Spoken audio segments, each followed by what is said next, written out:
आज Doubtnut app download करें। Doubtnut पर अपने सभी गणित, रसायन विज्ञान, भौतिक विज्ञान और जीव विज्ञान के डाउट्स का करो सफाया। बस प्रश्न की फोटो खींचो, एक ही प्रश्न को क्रॉप करो और तुरंत वीडियो सोल्यूशन पाओ। अभी डाउनलोड करें। नमस्कार दोस्तों, दिया गया प्रश्न है लेंज का नियम हमें परिपथ में प्रेरित धारा की दिशा सदैव चुंबकीय फ्लक्स में परिवर्तन का विरोध करता है जिसके कारण वह उत्पन्न हुआ है यह बताता है। ठीक है, अर्थात इसका तात्पर्य यह है कि यदि चुंबकीय फ्लक्स में वृद्धि के कारण विद्युत वाहक बल प्रेरित होता है, अर्थात प्रेरित विद्युत वाहक बल की जो दिशा रहेगी सदैव चुंबकीय फ्लक्स में वृद्धि का विरोध करेगी और इसका विपरीत भी सदैव सत्य होगा। तो उपरोक्त अनुच्छेद को पढ़ के निम्न प्रश्नों के उत्तर देना है। तो जिसमें पहला जो मतलब हमारा जो प्रश्न है वह है, क्या लेंज का जो नियम है यह ऊर्जा संरक्षण के नियम का पालन नहीं करता है? तो आइए इसे चित्र के माध्यम से समझते हैं। तो दोस्तों आप यहाँ पे चित्र क्रमांक 1, इसको मैं नंबर 1 दे देती हूँ और यह है चित्र क्रमांक 2। तो हम लोग पहले चित्र क्रमांक 1 की बात करते हैं। तो चित्र क्रमांक 1 में आप देख सकते हैं कि जब किसी मतलब चुंबक को किसी चालक तार के पास में लाया जाता है तो क्या होता है, वहां पर एक कह सकते हैं कि इसके लेंज के नियमानुसार क्या होता है कि यह तल भी उत्तरी ध्रुव बन जाता है। ठीक है, और क्या होता है कि चुंबक और कुंडली के बीच में, अब चूंकि जो चुंबक है और जो कुंडली है वह दोनों आपस में कैसी है, बहुत पास पास में है। ठीक है, तो अब क्या करेगा, जो n है वो इसको भी n कर चुका है, परंतु अब ये जो n जो मतलब n हुआ है यहाँ पे कुंडली में जो उत्तरी ध्रुव हुआ है वह क्या करेगा, यह उत्तरी ध्रुव इस पोल को, इस उत्तरी ध्रुव को कैसा करेगा, प्रतिकर्षित करेगा। ठीक है, और यहाँ पर जब प्रतिकर्षण बल का कार्य मतलब बल कार्य करेगा तो जो किया गया कार्य होता है यहाँ पे क्या किया जाएगा, कार्य किया जाएगा। जो किया गया कार्य होगा वह इस कुंडली में क्या हो जाएगा, यांत्रिक ऊर्जा के रूप में संचित हो जाएगा। ठीक है, और जो यांत्रिक ऊर्जा के रूप में संचित होएगा तो यह जो ऊर्जा है यहाँ पर, ये जो यांत्रिक ऊर्जा है वह क्या हो जाएगी, प्रेरित धारा के दिशा में हो जाएगी। मतलब वो क्या करेगी, यही धारा को क्या करेगी, प्रेरित करेगी। तो हम लोग कह सकते हैं कि इसके कारण क्या हो जाएगी, यहाँ पे धारा प्रेरित हो जाएगी। और अब क्या किया गया, अभी यहाँ पर जो चुंबक थी वह क्या कर रही थी, वह मतलब चुंबक यहाँ पे इसको उत्तरी ध्रुव कर दी और जब ये कुंडली में भी उत्तरी ध्रुव बन गया तो यह क्या कर रही थी, इसको प्रतिकर्षित कर रही थी। किस दिशा में, उल्टी दिशा में। ठीक है, और इसी के कारण क्या हो रही थी, धारा प्रेरित हो रही थी, क्योंकि जो किया गया कार्य कहाँ पे बदल रहा था, यांत्रिक ऊर्जा में।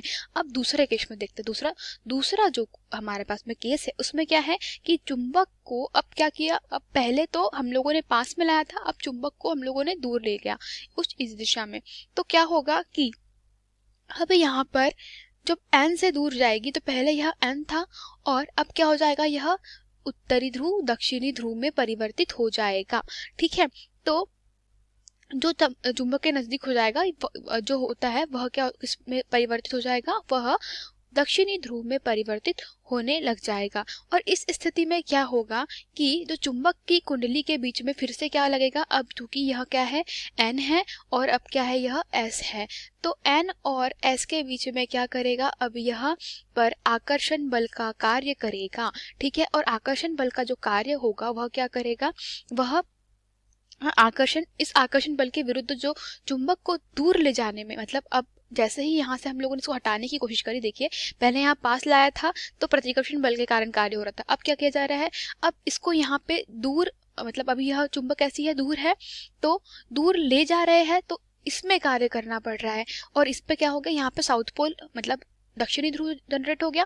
तो अब ये दक्षिण क्या करेगा, इस n को पास में लाएगा और इस n को पास में लाने के कारण क्या करेगा, यहाँ पर एक कार्य होगा किसके विरुद्ध, अब इसके दिशा के विरुद्ध यहाँ पर एक कार्य करेगा और जो यह कार्य होगा यह भी प्रेरित धारा के रूप में उत्पन्न हो जाएगा और जिसकी दिशा कैसी होगी, कुछ इस दिशा में होगी। ठीक है, अर्थात वामावर्त दिशा में धारा प्रेरित होगी और यहाँ पर कैसी होगी, यहाँ पर होगी दक्षिणावर्त दिशा में धारा प्रेरित होती है।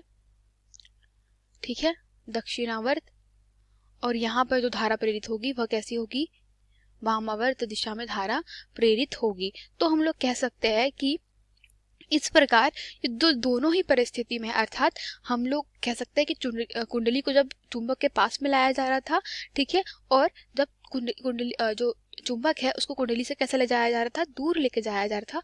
तो दोनों में ही प्रतिकर्षण बल, यहाँ प्रतिकर्षण बल के विरुद्ध कार्य करना था, ठीक है, और यहाँ पे किसके विरुद्ध, आकर्षण बल के विरुद्ध कार्य करना था। और आकर्षण बल के विरुद्ध कार्य करना पड़ा, जिसके कारण क्या हो गया, जो यह कार्य था वह क्या हो गया, विद्युत ऊर्जा के रूप में परिवर्तित हो गया, अर्थात धारा प्रेरित हुई, ठीक है, प्रेरित धारा में वह कार्य संचित हो गया। तो इस प्रकार हम लोग कह सकते हैं जो लेंज का नियम होता है वह ऊर्जा संरक्षण का पालन करता है, ऊर्जा संरक्षण का पालन करता है, क्योंकि जो कार्य है वह कहाँ संचित हो जा रहा है, जो की गई ऊर्जा है वह कहाँ संचित हो जा रही है, यांत्रिक ऊर्जा उसमें प्रेरित धारा के रूप में प्राप्त हो रही। तो हम लोग कह सकते हैं कि लेंज का नियम ऊर्जा संरक्षण के नियम का पालन नहीं करता। तो यह कथन कैसा है, असत्य है, जबकि यह कैसा है, लेंज का नियम ऊर्जा संरक्षण के नियम का पालन करता है। तो यही हमारे प्रश्न का उत्तर था दोस्तों, धन्यवाद।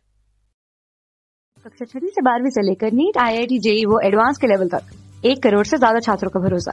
आज ही डाउनलोड करें डाउटनेट ऐप या व्हाट्सएप करें अपने सारे डाउट्स 8400 400 400 पर।